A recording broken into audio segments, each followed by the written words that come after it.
Selamat datang di Fatih Crypto. Kali ini kita mau bahas koin Modeng ya, koin yang menjadi sensasi di Indodax dalam kurun waktu 1 minggu terakhir. Karena harganya naik signifikan ya, hampir 600% sejak tanggal 8 Mei dan mencapai harga tertingginya di 5.500. Dan juga ini gua pantau koin Modeng dalam 1 minggu terakhir, volumenya selalu termasuk jajaran koin dengan volume perdagangan tertinggi ya, menyaingi USDT dan Bitcoin ada aja.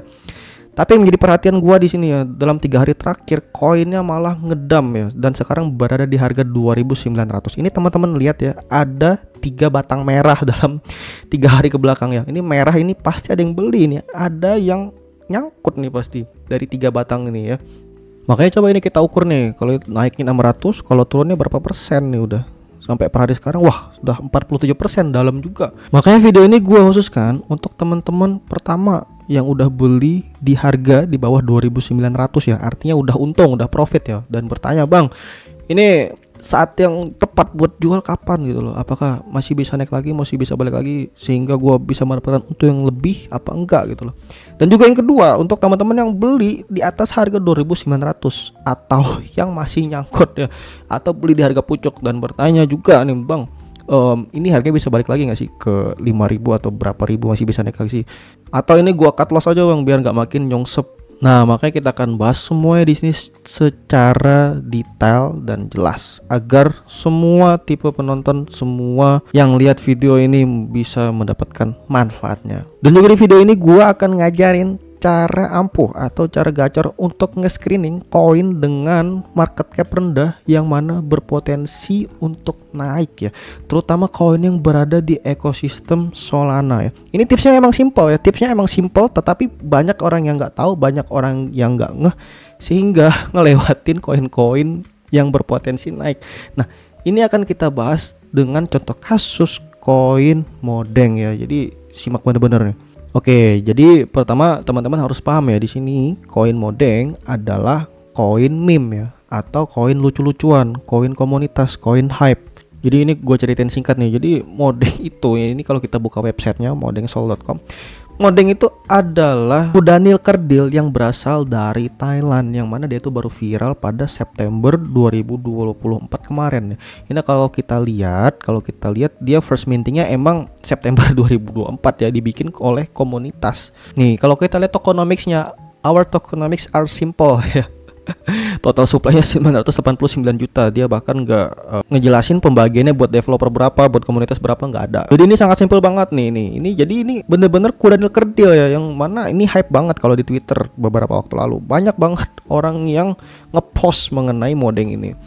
Kalau kita cari di Google juga sama Modeng gitu ya, kudanil kerdil ya, karena lucu gitu loh. Jadi banyak orang suka, terus nge-hype dan dibikin koin ya, as simple as that. So there is no fundamental at all di koin Modeng ini. Oke, lanjut kita bahas price historinya ya, sejarah harga dari Modeng. Jadi kalau di Indodax dia itu baru masuk di exchange pada bulan Oktober, 1 bulan setelahnya. Nih kalian lihat. Jadi bulan Oktober dia itu langsung ngepam gitu, langsung ngepam bla bla bla bla bla, langsung ngepam sampai bulan November, 1 bulan setelahnya sempat berada di harga 9.900 ya, sampai 10 ribuan pernah. Kemudian turun lagi, naik lagi di bulan Desember. Akhirnya dia menyudahi hype-nya dari bulan Desember sampai per April kemarin ya. Bayangin, hampir 5 bulan dia bearish, hampir 5 bulan dia downtrend.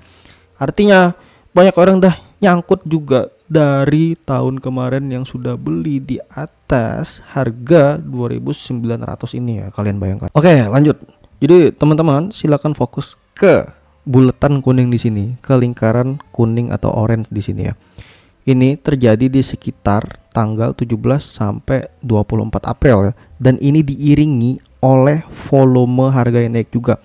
Nah, jadi pertama teman-teman highlight, teman-teman catat kalau ada koin dengan market cap rendah ya, dengan volume rendah, kemudian ada peningkatan signifikan secara tiba-tiba tetapi harganya masih murah dan di situ-situ aja. Nah, itu artinya bandar sudah mulai melakukan akumulasi, sudah mulai melakukan pengumpulan barang.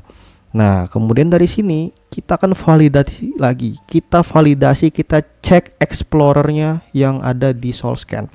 Jadi teman-teman kalau buka Solscan ya, koin yang ada di ekosistem Solana, teman-teman cek di sini ya.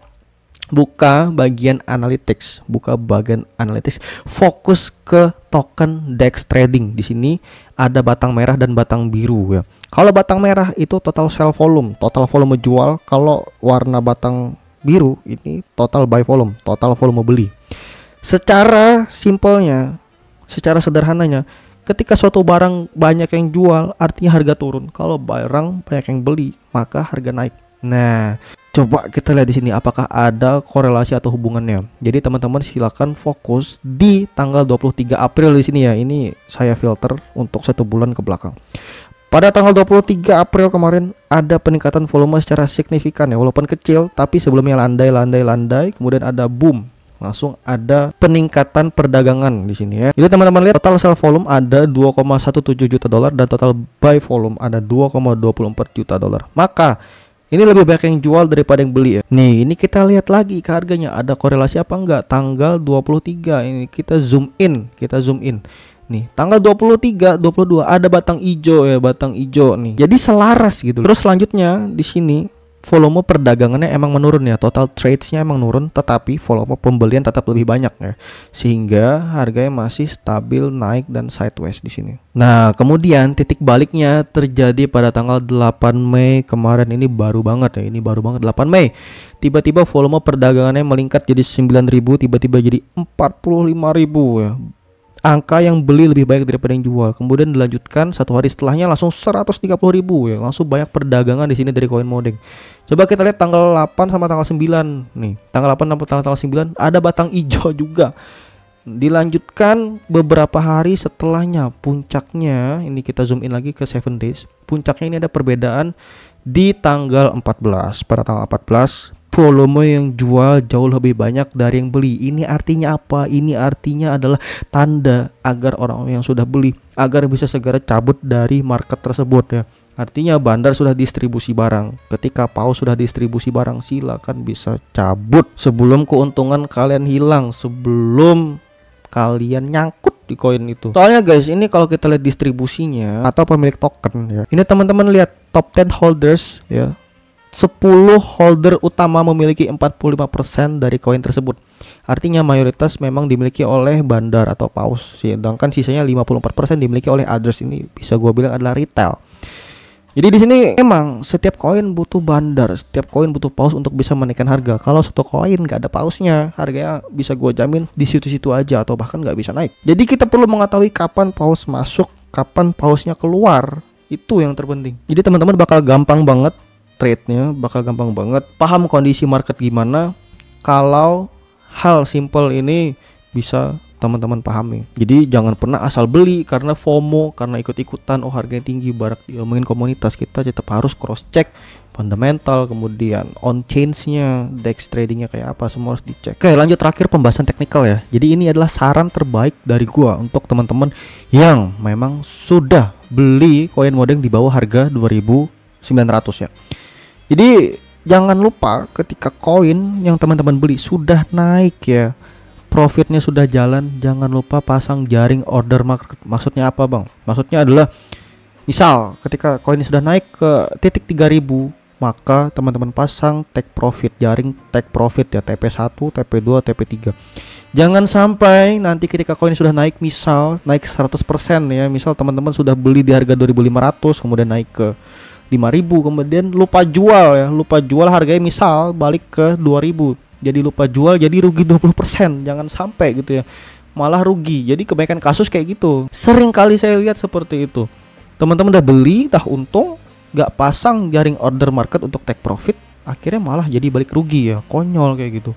Makanya jangan biasain untuk tidak memasang jaring order market, kalian penting sekali guys. Ya, jadi silakan pasang untuk take profit di atas harga entry atau sama persis dengan harga entry pun gak apa-apa. Yang penting gak floating loss, gak nanggung loss ya. Oke, selanjutnya buat teman-teman yang memang sudah masuk ya. Jadi teman-teman ketika sudah sadar bahwa koin ini adalah koin meme dan kemudian sudah masuk, jangan lupa untuk selalu disiplin cut loss ya. Selalu disiplin cut loss, ini adalah kunci ketika enter trade koin yang beresiko. Nih, selalu bikin risk and reward ratio. Jadi ini misal ya teman-teman beli di harga 3.400 ya, 3.500, misal teman-teman beranggapan bahwa di sini adalah titik support dan berpotensial untuk dilakukan pembelian misal di sini. Ya, ketika harga bergerak tidak sesuai harapan ya, di support terkuatnya ini di titik 3.500, kita pasang stop lossnya 10% di bawah harga beli ya. Ini titik toleransi kita. Kita tahu kita rewardnya di mana, kita ingin take profit di mana, dan risiko kita apa.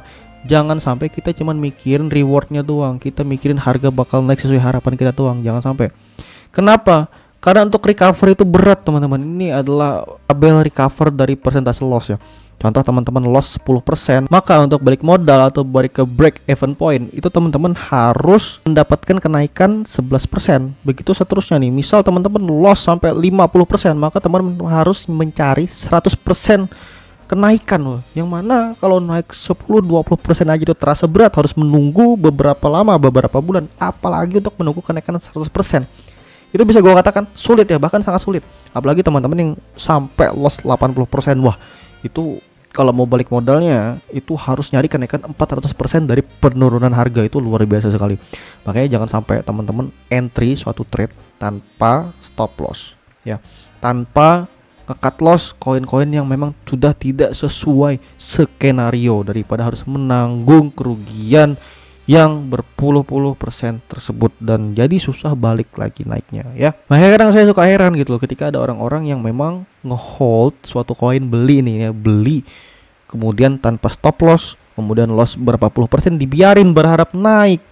Jangan sampai ya, karena itu bakal sulit banget. Soalnya kalau kita lihat dari tahun 2021 aja itu banyak banget koin yang tidak recover, tidak balik ke titik all time high-nya, tidak balik ke titik harga beli orang di tahun 2021. Bahkan setelah kenaikan Bitcoin di harga 100.000 sekarang, bayangkan efek yang terjadi jika teman-teman tidak disiplin. Jadi gitu ya. Nah, terus yang terakhir juga saran buat yang belum masuk, ya udah kalian mending cari koin lain yang memang masih potensial atau menunggu posisi entry yang bagus dibandingkan harus nangkap pisau jatuh kayak gini. Ini pisau jatuh nih, dia lagi nyari area demand dari koin modeng ya.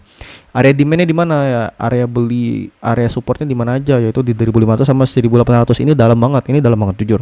Ini kayak pisau jatuh nih ya, kayak batang merah, tak tak tak gitu ya, batang merah sedang mencari area untuk mendarat dan belum ada area sideways yang tercipta. Ini masih sampai 3 hari ke depan, 4 hari masih bakal sideways doang nih di sekitar di sini untuk mencari titik higher low-nya. Jadi gitu ya teman-teman pembahasan kita untuk koin modeng. Jika teman-teman ingin pembahasan yang lebih detail, mendalam dan update dari koin kita, silakan join grup Telegram kita yang ada di description ya. Kita update terus di sana nih. Kita update terus setiap waktu. Jadi silakan join. Dan ada grup diskusinya juga buat yang mau tanya-tanya. Oke, jadi gitu aja. Terima kasih. Kita jumpa lagi di tips selanjutnya. Ciao, adios.